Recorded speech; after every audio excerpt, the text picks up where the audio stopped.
What's going on, Sky Squad? We are back in the building. It's your boy DJRichieSkye, and we got some things to talk about. Wild news today, y'all. We got to talk about Robyn, okay? Candiace, Candy, Kenya. We got a lot going on. And today, I think for the Potomac ladies specifically, we're going to play a game of did she or didn't she? And trust and believe you're going to want to stick around for that, okay? Before we get into everything, make sure you guys hit that subscribe button down below, hit that notification bell button, join the texting community right here so I can send you a text message as soon as the new video drops.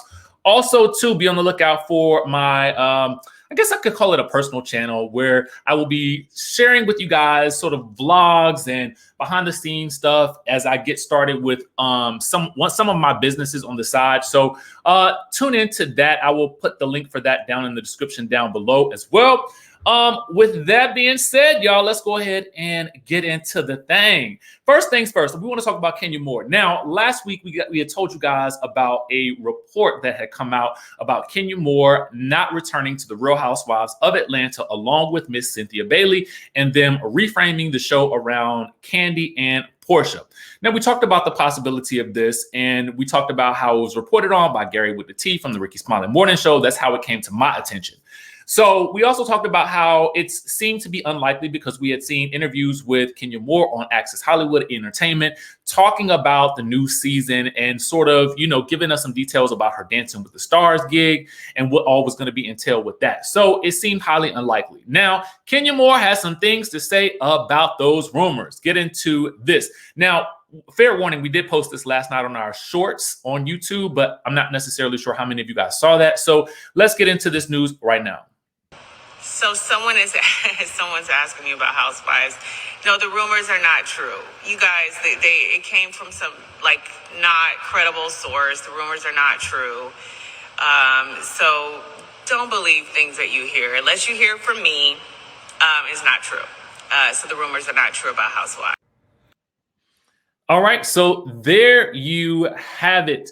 Miss Kenya Moore is letting us know that the rumors are not true regarding Housewives. So I'm assuming that means she is going to be returning for season 14, as we had most likely assumed, because why would she be fighting so hard to have baby Brooklyn be able to be filming on the show if she wasn't going to be returning? And all sources had been pointing to the fact that she would be returning. So there you have it.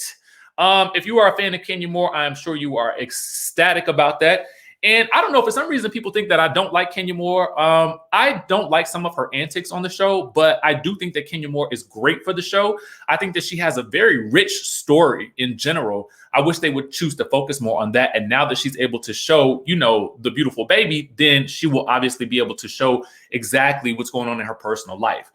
Because I think that the continuous coming after Portia, or the two of them, not the continuous her coming after Portia, just the two of them going at it all the time gets old because they just don't like each other. So at the end of the day, if they're not going to try to be friends or resolve anything or move forward, then I don't want to see it.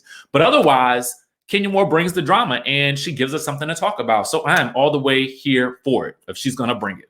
That's that. Moving right on along. Okay, let's talk about your girl, Kandi Burruss. Now, I wasn't really even going to talk about this, but the news had been going crazy over this story yesterday. And I saw it on so many news sites, and I'm sure you guys may have seen it too. And shout out to our friends over at the Neighborhood Talk, for capturing this as well. Now, it said a man calls out Kandi Burruss for charging extra for ice cubes at her Blaze restaurant. Now, this story to me, I chuckled the entire time I read this because I was like, some people were really outraged by this and some people weren't. So people felt very, split down the middle. Honestly, it was between this story and Nikki and Joy Reid going at it on the Instagram, on the Twitter, that just had me in stitches yesterday, along with the Met Gala photos. But anyway, so the man said this: Kandi, this is my second attempt to patronize your restaurant, Blaze Steak and Seafood. The first time I was overcharged for cheese and margarita ice. I am very upset that I had to pay $4 for my ice, for my mixed hen and Coke drink, and another $8 for a Red Bull. I pride myself on eating at Black-owned restaurants. In fact, I budget $300 a month towards this and often overspend. but y'all have lost your rabbit minds over this charge. Fix this ghetto-ish. Okay, so the man was upset because he was paying. He said for him, it was too much for the ice. Now, too much for the ice. And it sounded like he was also, I don't know if he was upset about the Red Bull as well, but I mean, listen, it was a thing on social media yesterday. So I did want to actually follow that story up with the response from Blaze. Okay, let's get into that. And we have here the response from Blaze. So it features a response from the man in question, I'm assuming. It says, I had a very great conversation with Candiace's team, and all of the issues of pricing and transparency were addressed. I was told there will no longer be an upcharge for those line items, and those line items have in fact been fully removed from the POS system. My intention was never to cancel or boycott the restaurant, but instead make sure that the issue was corrected. As I stated, I went to the restaurant the first time this occurred. I noticed the overcharge. I made it known, and I was told it was an oversight/mistake. I returned for a second time, and the oversight mistake occurred again.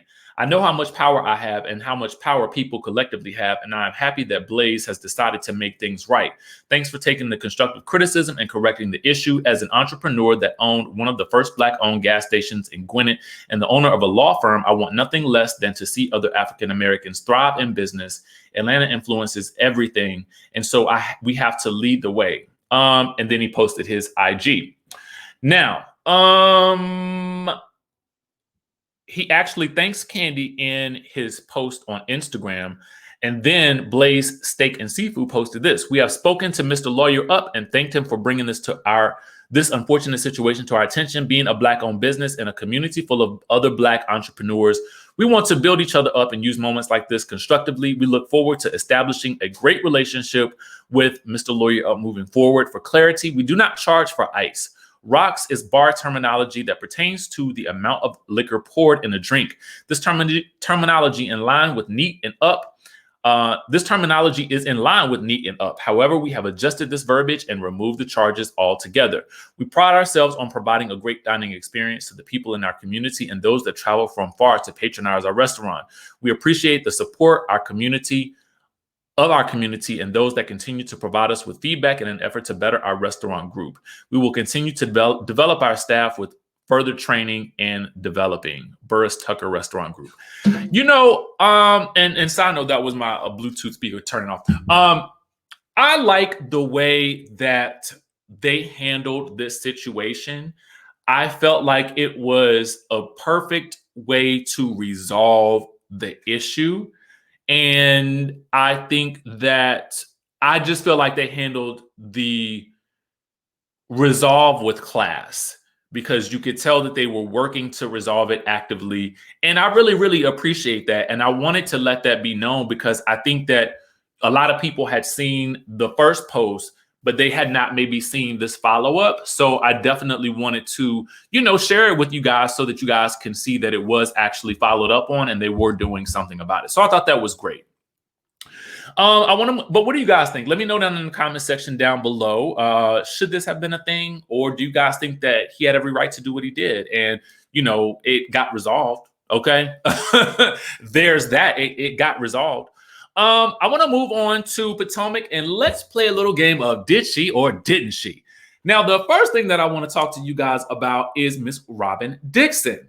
Now, I'm not going to show you the document in this instance, but the question that I want to ask you guys is, did Robyn get married or did she not get married? Let's get into why I'm asking you this question right now.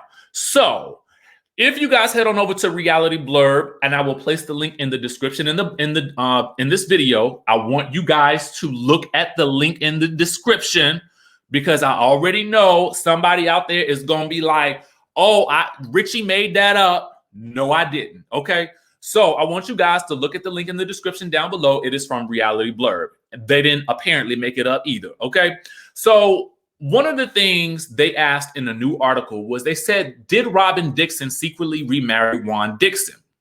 So they have possible evidence as they move into their new home. Now, what is this evidence? Okay, so apparently, and as the article states, from the July 2021 home deed that Reality Blurb uncovered, it says that Robyn is listed as a married woman.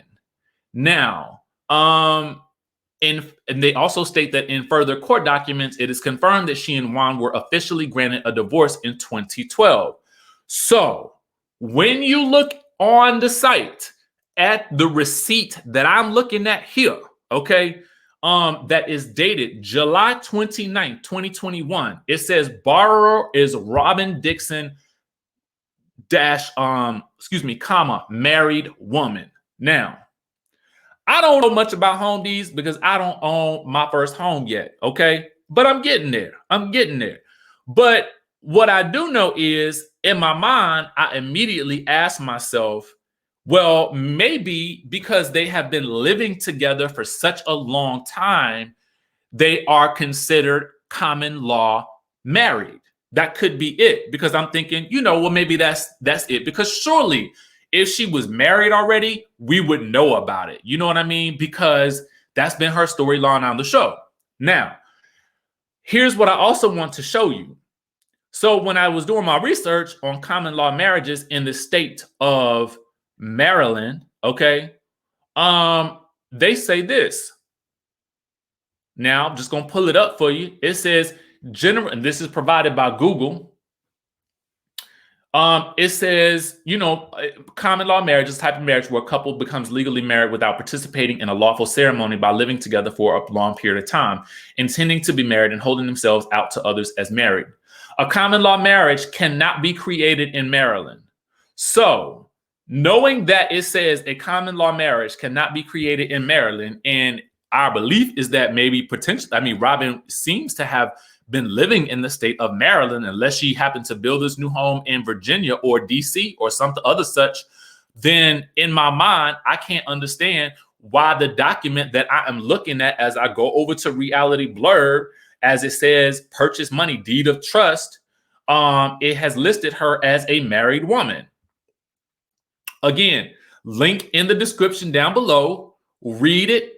Reading is fundamental, so you guys can read it there. I did not make this up because I already know somebody gonna say Richie made that up about Robyn. No, I didn't. Okay, no, I didn't. I got it from a reliable source. So anyway, let me know what y'all thoughts are down below. Did she or didn't she get married? Okay, let us know. Now, what I will say is this, just to give you my commentary on it. If she did, I would be happy for her. And let me tell you why. Because I do feel like there is a lot of pressure especially on Robyn right now, to get married to Juan, because people have been questioning their relationship for a very long time. I think that as a result of the pandemic, one of the things that I wanted to do as well was just go ahead and do it in secret. Go on down to the justice of the peace and go ahead and do it. And maybe she's saving the actual ceremony for the show.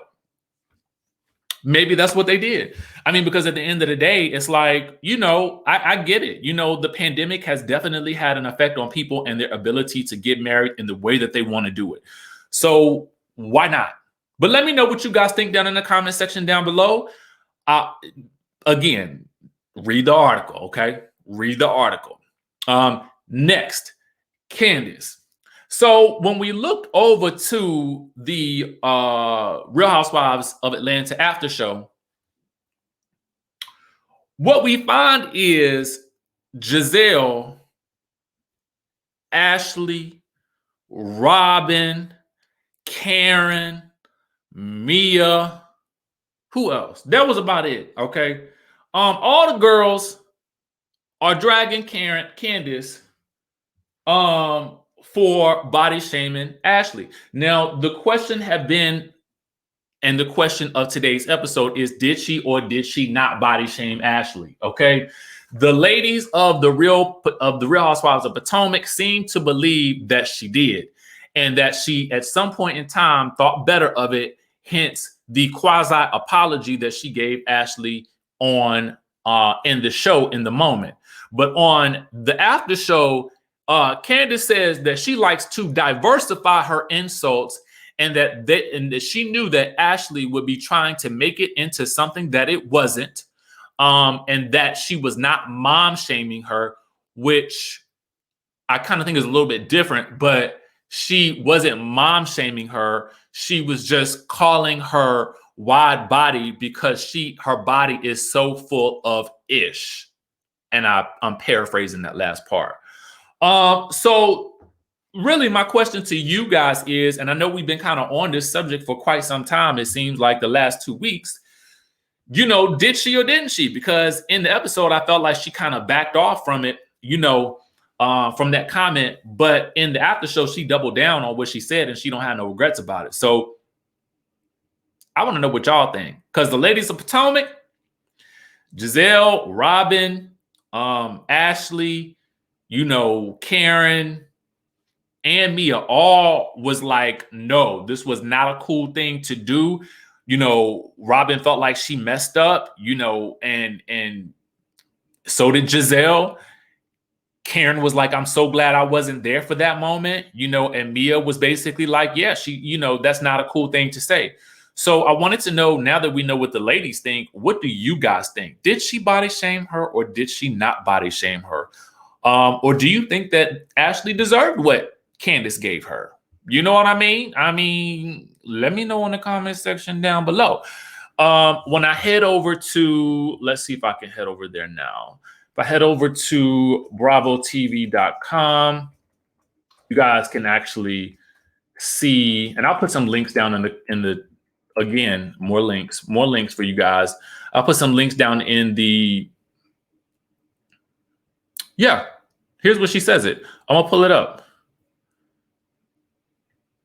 She says, I like to diversify my insults.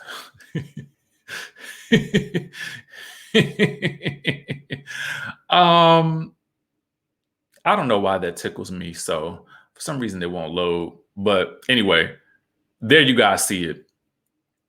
But anyway, that's the tea for today, y'all. Let me know what your thoughts are down in the chatterization about all these topics. I know, y'all, I know, controversial topics, but we got to talk about them. Make sure you guys stay locked onto the channel. Head on over and subscribe to my new channel, which you guys will see at the end of this video. And then, you know, keep it locked on the channel. We'll continue to bring you guys news. All right. I will catch you guys in the next video.